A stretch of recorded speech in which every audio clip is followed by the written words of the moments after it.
When was the last time we actually won a war? Like, I'm talking indisputably, the other side gives up, taps out, and says, no more. World War II. And immediately following that conflict, we changed the name of the department responsible for that victory to the Department of Defense.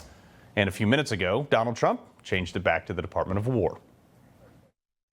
We won the First World War. We won the Second World War. We won everything before that and in between. And then we decided to go woke and we changed the name to Department of Defense. So we're going Department of War. I think it's a much more appropriate name, especially in light of where the world is right now. We have the strongest military in the world. We have the greatest equipment in the world. We have the greatest manufacturers of equipment by far. There's nobody to even compete. Boom. Because defending this nation is not defensive. Sometimes we have to go into their living room and punch them in the face. It was the Department of War until legislation in 1947. There was this, they changed it to the National Military Establishment. It was like some bureaucratic consolidation to put all the forces under one roof, give a bunch of people new jobs and promotions, and they added the Air Force too.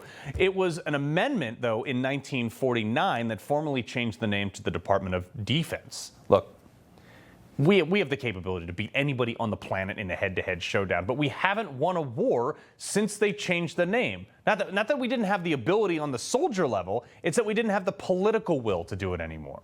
You can have the most powerful military in the world, but if your enemies don't think you will use it, it's not any good, especially if you don't use it.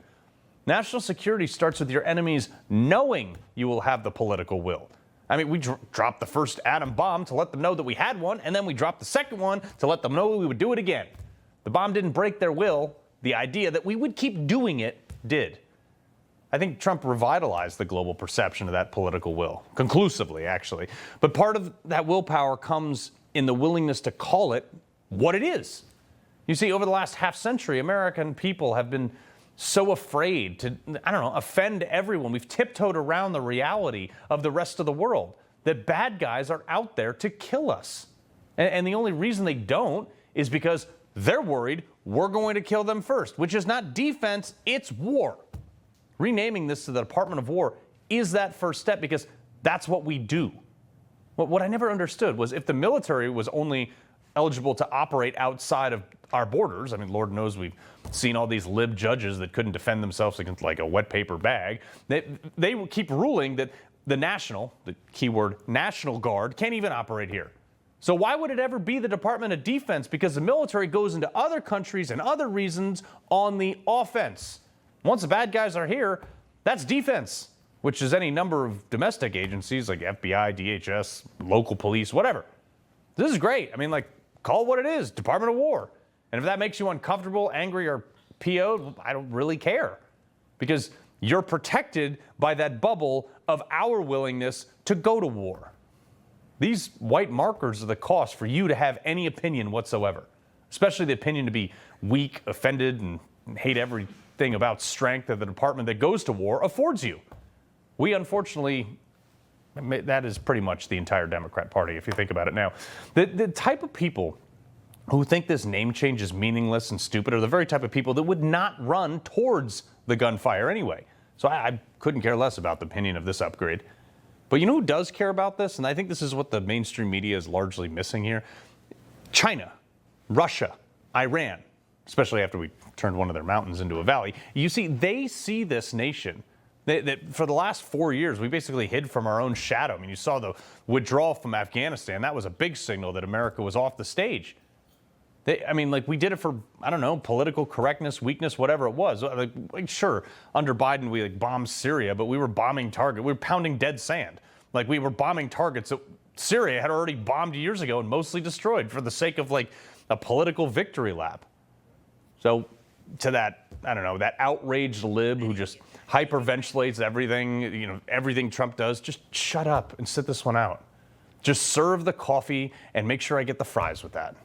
I mean, you think it's just a name, but to our enemies, they see Trump's willingness to endure the criticism to change something because he means business. The same thing with the military parade. The libs, Trump's a dictator, but China was watching. In fact, China put on their own military parade last week. These acts are symbolic, but again, the people who have never run into a gunfight are largely the only ones criticizing these moves. They don't know the first thing about our adversaries, clearly. They think everything's great and you can be a vegan and, do yoga all day with your hemp bag. Because we've had it so good for so long that we've lost the appreciation for what it takes, what strength actually looks like, and how much people sacrifice to get there. Reagan told a story about this once, and to this day, it has me floored. Martin Treptow, who left his job in a small-town barber shop in 1917 to go to France with the famed Rainbow Division. There on the Western Front, he was killed trying to carry a message between battalions under heavy artillery fire.